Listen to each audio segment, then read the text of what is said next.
사랑하는 우리 성도 여러분들 반갑습니다. 우리가 오늘 하루의 시작을 우리 주님의 말씀으로 함께 하고자 하는데요. 우리가 오늘 은혜 받을 말씀은요. 예레미야서 36장 20절부터 32절까지의 말씀입니다. 제가 읽어드리도록 하겠습니다. 그들이 두루마리를 서기관 엘리사마의 방에 두고 뜰에 들어가 왕께 나아가서 이 모든 말을 왕의 귀에 하르니 왕이 여우디를 보내어 두루마리를 가져오게 하매 여우디가 서기관 엘리사마의 방에서 가져다가 왕과 왕의 곁에 선 모든 고관의 귀에 낭독하니 그때는 9째 달이라. 왕이 겨울궁전에 앉았고 그 앞에는 불피운 화로가 있더라. 여우디가 서너 쪽을 낭독하면 왕이 칼로 그것을 연하여 베어 화롯불에 던져서 두루마리를 모두 태웠더라. 왕과 그의 신하들이 이 모든 말을 듣고도 두려워하거나 자기들의 옷을 찢지 아니하였고 엘라단과 들라에와 그마랴가 왕께 두루마리를 불사르지 말도록 아뢰어도 왕이 듣지 아니하였으며 왕이 왕의 아들 여라무엘과 아스리엘의 아들 스라야와 압디엘의 아들 셀레마에게 명령하여 서기관 바룩과 선지자 예레미야를 잡으라 하였으나 여호와께서 그들을 숨기셨더라. 왕이 두루마리와 바룩이 예레미야의 입을 통해 기록한 말씀을 불사른 후에 여호와의 말씀이 예레미야에게 임하니라. 이르시되 너는 다시 다른 두루마리를 가지고 유다의 여호와김 왕의 불사른 첫 두루마리의 모든 말을 기록하고 또 유다의 여호와김 왕에 대하여 이와 같이 말하기를 여호와의 말씀에 네가 이 두루마리를 불사르며 말하기를 네가 어찌하여 바벨론의 왕이 반드시 와서 이 땅을 멸하고 사람과 짐승을 이 땅에서 없어지게 하리라 하는 말을 이 두루마리에 기록하였느냐 하도다. 그러므로 여호와께서 유다의 왕 여호와김에 대하여 이와 같이 말씀하시니라. 그에게 다윗의 왕위에 앉을 자가 없게 될 것이요 그의 시체는 버림을 당하여 낮에는 더위 밤에는 추위를 당하리라. 또 내가 그와 그의 자손과 신하들을 그들의 죄악으로 말미암아 벌할 것이라. 내가 일찍이 그들과 예루살렘 주민과 유다 사람에게 그 모든 재난을 내리리라 선포하였으나 그들이 듣지 아니하였느니라. 이에 예레미야가 다른 두루마리를 가져다가 네리야의 아들 서기관 바룩에게 주매 그가 유다의 여호와김 왕이 불사른 책의 모든 말을 예레미야가 전한 대로 기록하고 그 외에도 그 같은 말을 많이 더 하였더라. 아멘. 우리 함께 기도하겠습니다. 사랑해 주님 감사합니다. 우리가 겸손히 주님의 말씀을 듣습니다. 이 말씀 안에 담긴 주님의 우리를 향하신 뜻과 사랑을 잘 분별하고 깨달을 수 있도록 우리 안에 계신 성령님 인도하여 주시옵소서. 감사드리며 예수 그리스도의 이름으로 기도드렸습니다. 아멘. 네. 오늘 새벽의 본문은요. 예레미야 36장 후반부의 내용입니다. 이 36장의 시간적인 배경은 유다의 왕 여호와김이 즉위한 지 4년째 되던 해이고요. 또 예레미야가 하나님의 부름을 받아서 말씀을 전한 지 23년쯤 되던 시기였습니다. 이때 하나님께서는 예레미야에게 그가 그동안 전했던 그 모든 말씀을 두루마리에 기록하라고 명령하셨습니다. 그래서 예레미야는 그가 그동안 전했던 그 모든 말씀을 바룩이라는 사람을 시켜서 기록을 하도록 합니다. 이렇게 기록한 하나님의 말씀을요, 이 바룩이란 사람이 금식을 하기 위해서 성전에 모여있던 유다 백성들 앞에서 낭독을 하게 되는데요. 이때 이 말씀을 들은 모두가 놀라서 왕에게 보고를 하고 그래서 그 왕이 오늘 이 말씀을 듣게 될 수 있게 된 거죠. 오늘 이 왕이 하나님의 말씀을 들은 사건을 통해서 우리가 하나님의 뜻을 생각해보고 은혜를 나누어 보려고 합니다. 먼저 첫 번째입니다. 첫 번째로 우리가 생각해 볼 것은 말씀입니다. 오늘 본문 36장에서 유난히 자주 등장하는 단어가 있습니다. 혹시 찾으셨나요? 네, 바로 듣다입니다. 함께 세보려고 하는데요. 먼저 3절입니다. 모든 재난을 듣고 11절 마가야가 그 책에 기록된 하나님의 말씀을 다 듣고 13절 마가야가 들은 모든 말을 전하매 16절 그들이 그 모든 말씀을 듣고 놀라 24절 왕과 신하들이 이 모든 말을 듣고도 25절 왕이 듣지 않았으며 31절 그들이 듣지 아니하였느니라. 이렇게 36장에만 무려 7번이나 등장합니다. 그런데 사실 이 예레미야서 36장뿐만이 아니라 성경 전체에서 이 들으라 라는 말은요 구약에서만 약 1060번가량 등장하는데요. 심지어는 히브리어 원어도 여러분이 자주 들어보셨을 만한 단어일 정도입니다. 바로 쉐마, 샤마입니다. 그래서 오늘 특별히 유다 백성이든 뭐 혹은 유다의 왕이든 간에 성경에서 이들이 들어야 할 내용은요 동일합니다. 아무거나 주워 들으라는 것이 아니라 바로 하나님의 말씀을 들으라는 것입니다. 성경에서 이렇게 1000번이나 우리에게도 하나님의 말씀을 들으라 라고 이야기하는 이유는 이것입니다. 여러분, 우리 죄인인 우리는 우리의 죄로 인해서 생명이신 하나님과의 관계가 단절되고 끊어졌습니다. 그리고 그 단절의 결과로 우리는 육체의 죽음 이후에 영원한 심판, 영원한 죽음을 맞이하게 되었습니다. 이것을 해결하기 위해서 사람은 참 오랜 시간 동안 무던히도 애를 써왔습니다. 그러나 그렇게 오랜 시간 동안 아무리 애를 써도 인간이 아무리 난다긴다는 발전을 이루고 아무리 첨단 기술이 고도로 발달을 하고 해도 죄인인 우리가 내 죄의 문제를 스스로 해결하는 일은 절대로 불가능하구나만 점점 더 확실하게 될 뿐입니다. 그래서 주님은 우리에게 말씀하십니다. 우리에게 하나님께서 친히 주관자가 되어 주셨고 하나님에 대해서 알려주시고 또 우리가 행복하게 살 수 있는 창조 원리를 가르쳐 주십니다. 우리가 살 수 있는 방법을 알려주십니다. 그래서 하나님은 우리에게 끊임없이 이 생명의 말을 들어라 계속해서 이야기하시는 것입니다. 내가 반드시 약속을 성취하고 너를 구원하겠다. 그러니 들으라. 내가 주홍 같은 너의 죄를 흰눈같이 희도록 해주겠다. 그러니 들으라 라는 것이죠. 따라서 우리 인간이 행복하기를 가장 누구보다도 원하시는 우리 하나님, 그리고 우리의 그 죄의 문제와 해결 방법까지도 아시는 하나님으로서는 우리에게 자주 하실 일 수밖에 없는 것입니다. 아들아, 그거 아니야. 그건 너에게 참된 만족을 줄 수 없어. 따라 이 말씀을 듣고 이 진리를 듣고 깨달아 돌이켜라. 계속해서 사람들이 듣고 또 들어서 참된 진리이자 참된 복음이신 우리 주님을 알기를 원하신 것입니다. 참된 해결 방법을 알려주시는 주님 만나기를 원하신 것입니다. 이런 의미에서 여러분, 그러면 들으라의 반대말은 무엇일까요? 우리가 쉽게 말하라 라고 생각하지만 사실은 이렇게 생각한다면 스스로 해결하라가 들으라의 반대말일 것입니다. 앞서 말했듯이 성경에 들으라는 하나님께서 해결책을 얘기해 줄 테니 잘 들어봐 이기 때문입니다. 우리 중에는 제대로 된 문제조차 알지 못하는 사람도 많습니다. 내가 아직 죄인인 줄도 모르고 내가 지금 딛고 있는 이 땅, 지금 내가 알고 있는, 내가 눈에 보는 이 세상만이 전부이며 그 너머는 전혀 모르고 생각지도 못하는 사람들이 있습니다. 그래서 왜 작년까지는 젊은이들 사이에서 한창 유행했던 말이 욜로였습니다. 인생은 한 번뿐이니 우리가 제대로 즐기자, 제대로 놀자라는 말인데요. 이 땅 너머의 것은 생각하지 못하고 전혀 문제도 인식조차 못한 거죠. 그런데 문제를 알아도 제대로 된 해결 방법을 알지 못하는 사람들도 있습니다. 그러면서 스스로 해결해 보겠다고 온갖 헛된 노력이나 무의미한 노력들을 하고 정말 애를 쓰지만, 그렇지만 우리의 죄를 해결할 방법은 오직 하나님의 말씀에 있습니다. 그래서 하나님이 우리에게 끊임없이 들으라고 말씀하시는 것입니다. 그래서 특별히 우리는 주님의 말씀을 더 자주, 더 많이 들어야 하는 것입니다. 그러면 두 번째, 우리가 생각해 봐야 할 것은요, 바로 약속의 기록입니다. 앞서 말씀드렸듯이 하나님께서 우리에게 말씀해 주시는 것만으로도 참 감사한데, 정말 더 감사한 것은요, 하나님께서 그것을 기록으로 남겨주셨다는 것입니다. 그렇기 때문에 우리가 몇천 년이 지난 지금도 우리는 이 말씀을 암송하고 기억할 수 있고 또 내 책상 위에 보관할 수 있고 읽을 수 있고 또 쓸 수도 있게 되었습니다. 참 감사한 일이죠. 우리는 이것을 성경이라고 부릅니다.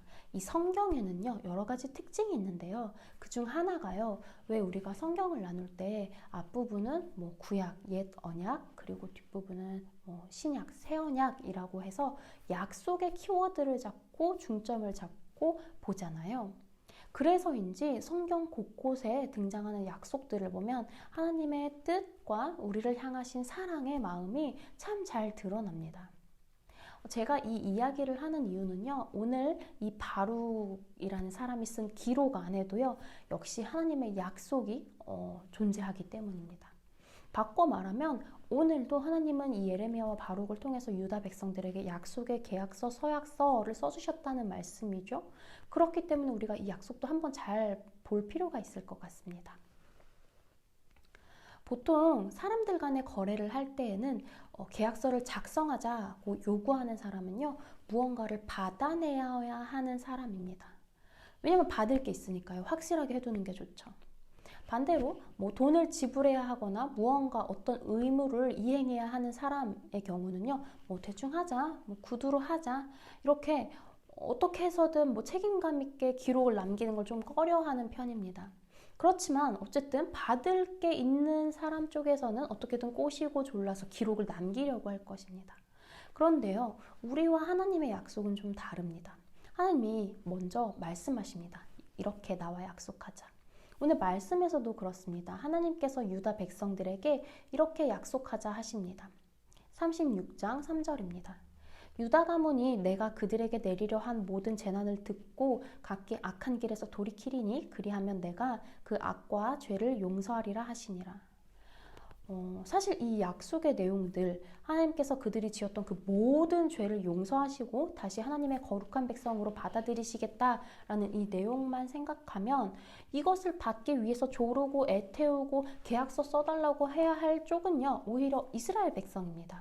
그런데 주님이 이 약속의 내용을 기록하도록 하십니다. 36장 2절입니다.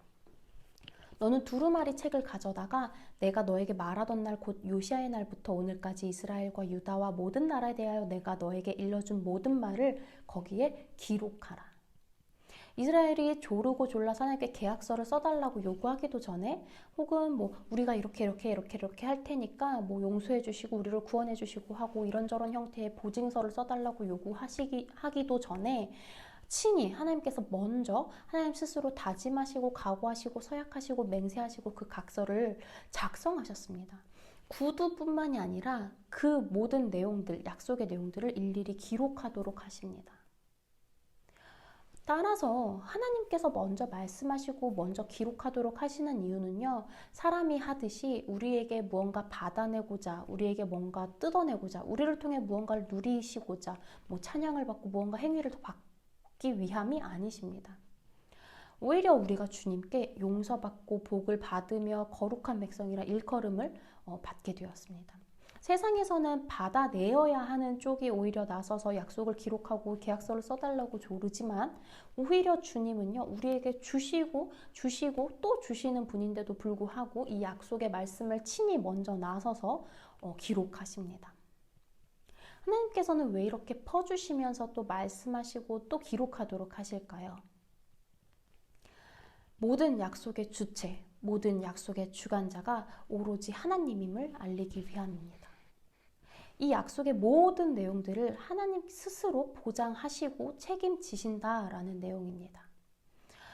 그래서 이것은요, 나 스스로 노력해서 열반에 이르러야지 하는 다른 종교에서는 볼 수 없는, 혹은 강한 자만이 오직 살아남는, 이 세상에서는 볼 수 없는 그런 형태의 오직 하나님만이 하실 수 있는 약속인 것입니다.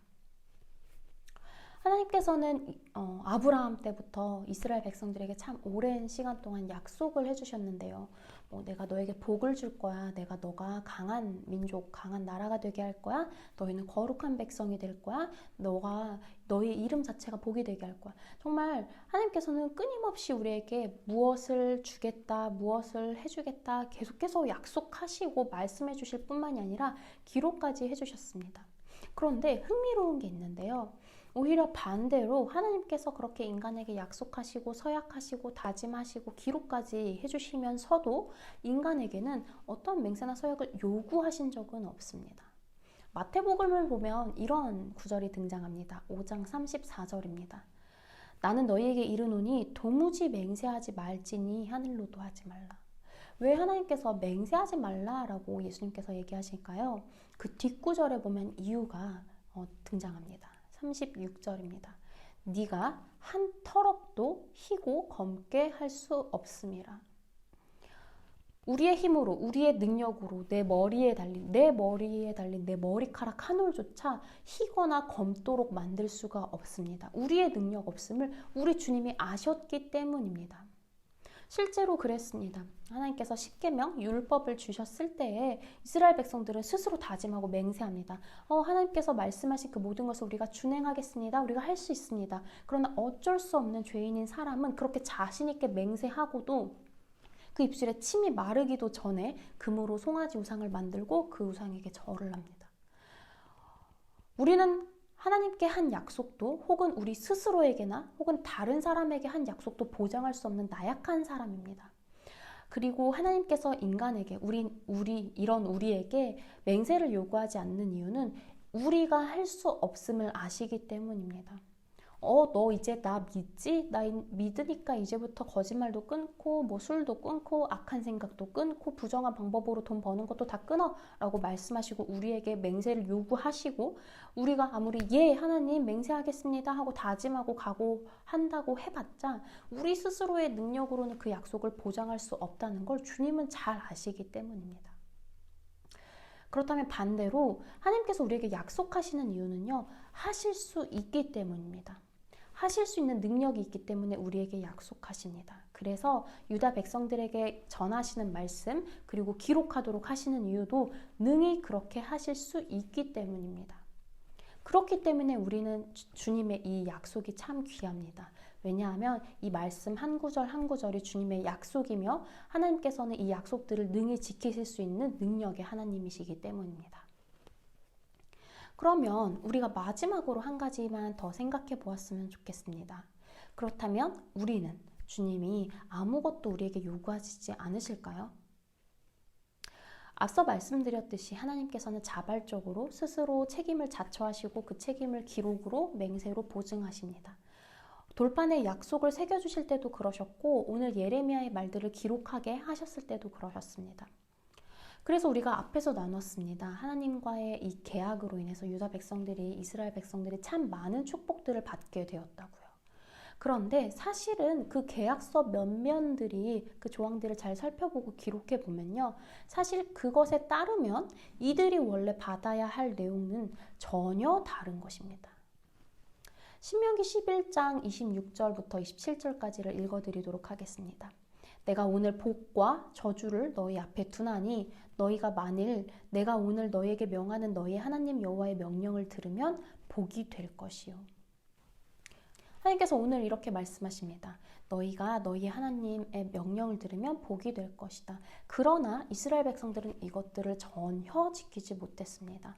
하나의 계명조차도 지키지 못했고 다른 이방신들에게 눈을 돌리며 자기 자녀를 몰렉신에게 바치고 음란한 제의를 드리며 살았습니다. 하나님의 명령을 들으면 복을 받을 것이라고 했으나 이들은 전혀 하나님의 뜻대로 살지 못했습니다. 그렇다면 이 하나님의 뜻대로 살지 못한 이들은 어떻게 되나 28절에 이렇게 나옵니다. 너희가 만일 내가 오늘 너에게 명령하는 도에서 돌이켜 떠나 너의 하나님 여호와의 명령을 듣지 아니하고 본래 알지 못하던 다른 신들을 따르면 저주를 받으리라. 즉 이들은 복이 아니라 본래 저주를 받아야 하는 것입니다. 그럼에도 불구하고 하나님은 이 이스라엘 백성들을 용서하시고 거룩한 백성으로 자녀로 삼으십니다. 그러면 이럴 거면 우리는 예언서를 왜 읽는 걸까요? 어차피 용서하실 거면 지금 예언서에서 우리가 읽고 있는 내가 너희를 심판하리니 하는 내용들은 하나 쓸데없는 내용일까요? 그렇지 않습니다. 여러분 우리는 구약을 통해서 예언서를 통해서 이스라엘 백성들이 얼마나 죄인이며 얼마나 악했는지를 봅니다. 수백 번이고 하나님께로 돌아서고 하나님을 떠나고 쾌락과 음란과 자신의 정욕을 따라서 그것들을 채우기 위해서 마음껏 사는 모습을 보면서 우리는 인간에게 소망이 없구나를 봅니다. 그리고 죄를 싫어하신 하나님, 정의의 하나님께서 얼마나 슬퍼하시고 분노하시며 진노하시는지도 봅니다. 그래서 예언서에서 하나님께서 끊임없이 말씀하시는 내가 진노한다, 내가 불사르리라, 너가 이방인을 섬기게 되리라, 이 땅에 재앙이 오리라, 아름다운 시온 땅을 내가 멸절하리라 계속해서 말씀하시는 이 하나님의 예언들을 통해서 우리는 결국 오게 될 죄의 값이 얼마나 무겁고 죄의 결과가 얼마나 끔찍한지 배우게 됩니다. 따라서 우리는 이 구약들의 메시지를 통해서요, 날 위해서 값을 치른 대속의 값이 얼마나 무겁고 얼마나 감사한지 이해하고 느낄 수 있습니다. 하나님은 우리를 그냥 사면해 주신 것도 아니고 잘못 오판하신 것도 아닙니다. 내 자녀니까, 내 새끼니까 내 봐줄게 하듯이 정의를 땅바닥에 내팽개치지도 않으셨습니다. 예수님께서 십자가 지고 골고다 언덕을 향해 가심으로 하나님께 등 돌리고 하나님을 떠났던 이스라엘 백성들의 배역의 값을 공정하게 치르셨습니다. 예수님께서 찔리고 상하심으로 이방인의 성전에서 음란한 제사를 드렸던 이스라엘 백성들에게 죗값을 정당하게 속량하십니다. 예수님께서 십자가에서 흘리신 그 핏값으로 우리의 그 모든 죄에 대한 징계를 대신 치르셨습니다. 하나님의 약속은 이렇게 성취되었습니다. 예수님께서 우리 대신 저주받으시고 대신 채찍을 맞으심으로 우리는 의롭다함을 받고 축복을 받을 수 있게 되었습니다. 이것이 하나님의 약속이 성취될 수 있었던 이유입니다. 그리고 우리가 이것을 받기 위한 단 하나의 조건은요, 이것입니다. 로마서 3장 28절입니다. 그러므로 사람이 의롭다 하심을 얻는 것은 율법의 행위에 있지 않고 믿음으로 되는 줄 우리가 인정하노라. 나를 위해서 예수님께서 그 모든 값을 십자가에서 치르시고 하나님과의 약속을 성취하셨으므로 나는 하나님의 약속된 복을 받을 자격이 있는 하나님의 자녀입니다. 우리에게는 이 믿음만이 필요한 것입니다. 하나님께서는 우리에게 모든 좋은 것들을 예비하시고 주시고 먹을 것도 주시고 입을 것도 주시며 심지어 아들까지도 내어주시면서까지 우리와 사랑하기를 원하시고 우리와 행복하기를 원하시는데 그런 주님이 우리에게 바라는 것 한 가지는 바로 이것입니다. 이 믿음인 것입니다. 그런데 안타까운 것은 하나님의 이러한 사랑의 의도가요, 늘 사단이 틈을 타거나 혹은 죄인인 인간에 의해서 왜곡되고 변질됩니다. 하나님은 이 말씀하신 해결 방법, 이것을 기록해서 보증서로 인간에게 주시는데 죄인인 우리는 이것이 사랑의 서약서라고 생각하지 못하고 도리어 하나님이 우리를 귀찮게 하시거나 혹은 불편하게 무언가를 요구하시거나 우리가 뭔가를 지키도록 하시거나 혹은 하지 못하도록 제한하고 통제하는 조항 정도로만 생각하는 것입니다. 이렇게 생각했던 오늘 여호와 김 왕은요, 두루마리를 모두 잘라서 불에 태웠습니다. 나의 죄를 지적하는 것만 보이고 나에게 진노하여 형벌을 내리신다는 말씀만 들었지 그 안에 담긴 하나님의 마음은 전혀 이해하지 못한 것입니다. 그러나 다행인 것은 왕이 불태웠다고 해서 이 주님의 말씀이 사라지지는 않았습니다. 오늘 본문 28절을 보면 하나님께서 예레미야에게 이 말씀을 다시 기록하도록 하시고 이 기록된 말씀을 통하여서 우리가 하나님의 마음을 보고 하나님의 뜻을 깨달아서 하나님께로 돌이킬 수 있게 되었습니다. 우리가 오늘 하나님께서 들으라 하신 그 말씀 앞에 감사한 마음으로 말씀을 듣습니다. 그리고 그 말씀 안에 담긴 하나님의 약속을 바라봅니다. 나는 비록 하지 못하지만 나와의 약속을 끝까지 지키시는 신실하고 능력의 하나님, 나를 끝까지 구원하시고자 하는 그 사랑의 하나님을 우리가 오늘도 생각하며 감사하는 그러한 하루가 되기를 소망합니다. 기도하겠습니다. 하나님 아버지 감사합니다. 주님, 하나님께서 내게 부어주시는 참 많은 은혜들 앞에서 주님 참 감사하게도 주님이 내게 요구하시는 단 한 가지는 믿음뿐입니다. 주님, 우리가 주님 말씀 안에 담긴 그 주님의 사랑들, 은혜들을 볼 때에 여호와 김처럼 조항처럼만 여기고 부담스럽게만 여기는 것이 아니라 주님 그 사랑과 뜻을 분별할 수 있도록 인도하여 주시옵소서. 또한 주님 내게 축복하시고 내가 행복하도록 하기 위해서 예수님의 십자가로 모든 값을 치르시며 약속을 성취하신 그 주님을 믿습니다. 주님, 우리가 이것을 날마다 생각하고 깨닫고 감사와 찬양을 주님께 올려드릴 수 있도록 인도하여 주시옵소서. 감사드리며 예수 그리스도의 이름으로 기도드렸습니다. 아멘.